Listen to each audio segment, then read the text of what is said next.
नमस्कार मैत्रिणींनो, संगीता क्रिएशन्समध्ये तुमचं मनपूर्वक स्वागत आहे. सर्वांना श्री स्वामी समर्थ. कालचा व्हिडिओ पाहिल्याबद्दल तुमचे खूप मनापासून धन्यवाद. तर चला, आजच्या व्हिडिओमध्ये आपण पाहणार आहोत सुंदर अशी स्लीव्ज डिझाईन. त्यासाठी मी साडीचं कापड, एक छोटी साईज लेस आणि एक ब्लाऊजचीच तयार असलेली लेस याचा वापर करून आपण स्लीव्ज डिझाईन बनवणार आहोत. त्यासाठी व्हिडिओ शेवटपर्यंत पहा आणि आवडल्यास लाईक, शेअर आणि सबस्क्राईब नक्की करा. आणि ज्यांनी सबस्क्राईब केलेलं असेल त्यांनी कमेंट जरूर करा. तर आता इथं स्लीवचं कटिंग करून घ्यायचं आहे.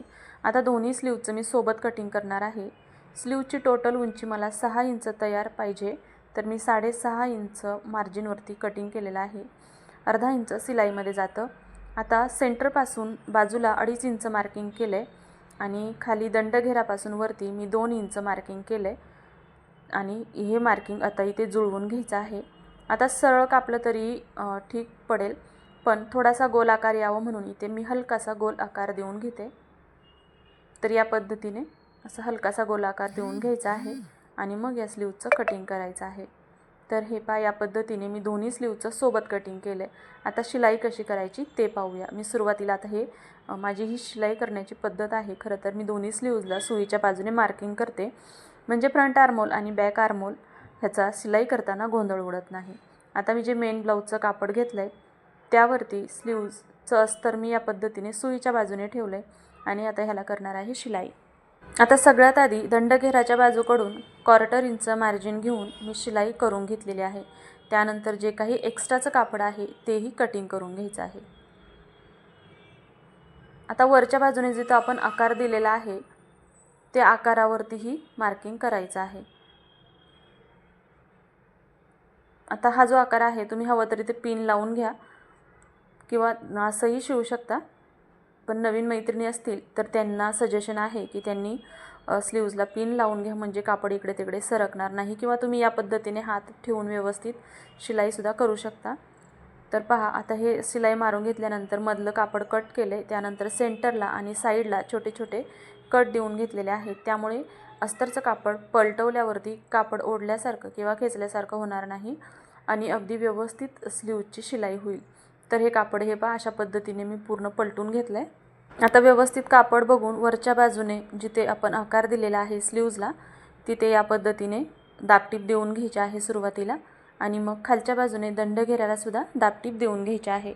पण ही टीप देताना इथे तुम्ही पाहतच असाल अगदी फिनिशिंगसह अस्तरचं कापड किंवा मेन ब्लाऊजचं कापड गोळा होणार नाही याची काळजी घेऊन मग ही दाबटीप द्यायची आहे.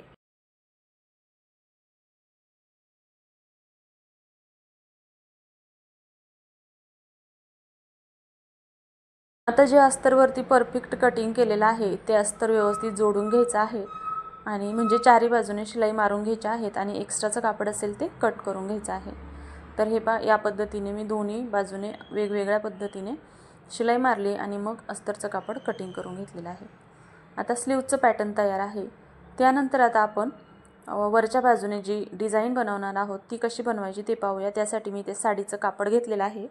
आता ह्याचे 2 मी तुकडे करते, कारण हे दोन्ही स्लीव्जसाठी वापरणार आहेत. सुरुवातीला मी याचा सेंटर पॉईंट काढून घेणार आहे आणि सेंटर पॉईंटपासून पुढे 1.5 इंचावरती इथे मार्किंग करून मग ह्याच्या प्लेट्स टाकणार आहे. त्यासाठी मी मेजरमेंट टेपच्या साहाय्याने 1.5 इंचावर मार्किंग करून घेते.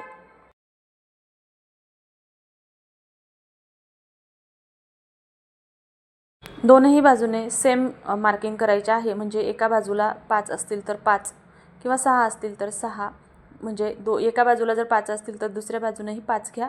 एका बाजूला जर 6च प्लेट आल्या तर दुसऱ्या बाजूने सुद्धा 6 प्लेट घ्या. शक्यतो 5 किंवा 6मध्ये ही स्लीव्ज कवर होते. तर या पद्धतीने मी एकावर एक अशा प्लेट टाकून घेतल्यात आणि मग इथे खालच्या बाजूने अगोदर शिलाई मारून घ्यायची आहे.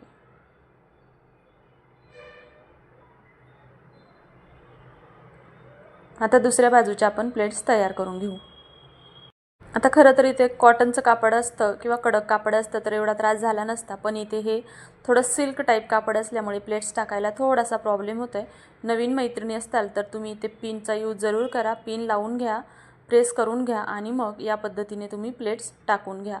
आता खरी तर गंमत इथे ह्या प्लेट्सच्या शिलाईमध्येच आहे. सगळं स्लीवचं कारण स्लीवच्या प्लेट्स जर व्यवस्थित आल्या तर आपली स्लीवची डिझाईनही व्यवस्थित होणार आहे.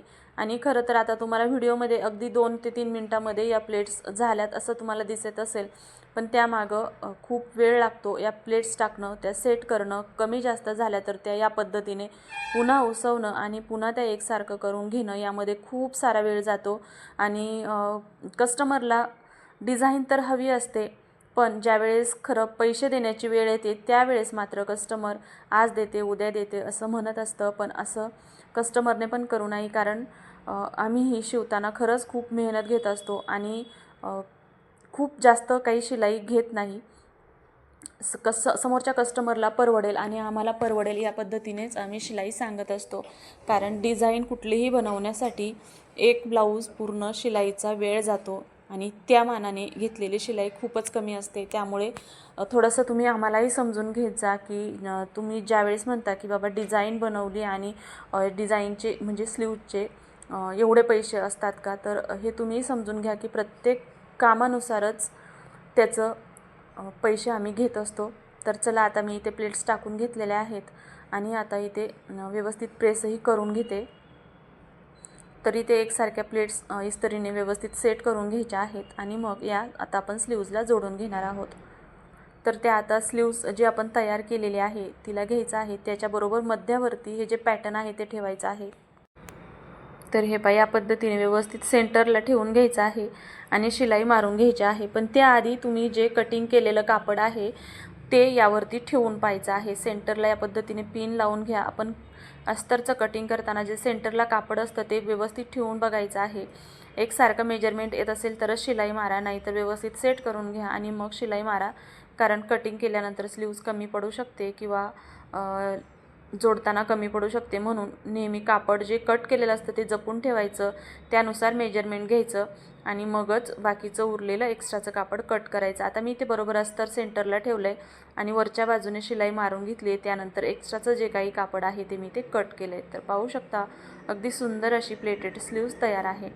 तर अजूनही आपलं काम बाकी आहे. ते मी आता तुम्हाला जसं की बोलले, मी एक छोटे साईज लेस घेतलेले आहे आणि ती हे जे पॅटर्न बनवलेलं आहे त्याच्या कडेने लावून घ्यायचं आहे, म्हणजे स्लीव्जला अजून छान सुंदर लुक येतो.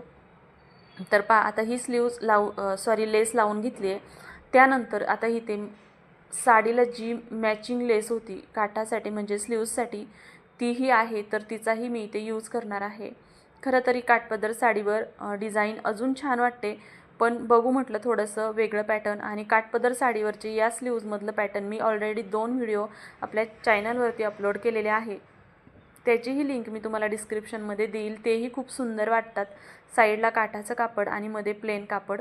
आणि इथे पण आता ही मध्ये मी साडीचं कापड वापरलेलं आहे आणि साईडला थोडंसं प्लेन, त्यावर छोटीशी बुट्टी आणि ही साडीची मॅचिंग अशी लेस. अगदी सुंदर कॉम्बिनेशन जुळवून आलेलं आहे आणि खरंच ही स्लीव्ज घातल्यानंतर अगदी सुंदर वाटणार आहे. आता व्हिडिओमध्ये किंवा ही अशी पाहण्यापेक्षा शिवून झाल्यानंतर ब्लाऊज ज्या वेळेस अंगावर घातला जातो त्यावेळेस खरंच ही स्लीव्ज खूप छान दिसते. तर चला, तुम्हाला ही स्लीव्ज डिझाईन आवडली असेल तर व्हिडिओला लाईक करा, शेअर करा आणि तुम्ही चॅनलवरती नवीन असताल आणि चॅनलला अजून सबस्क्राईब केलेलं नसेल तर चॅनलला सबस्क्राईब नक्की करा. चला, भेटूया उद्याच्या नवीन व्हिडिओमध्ये. तोपर्यंत सर्वांना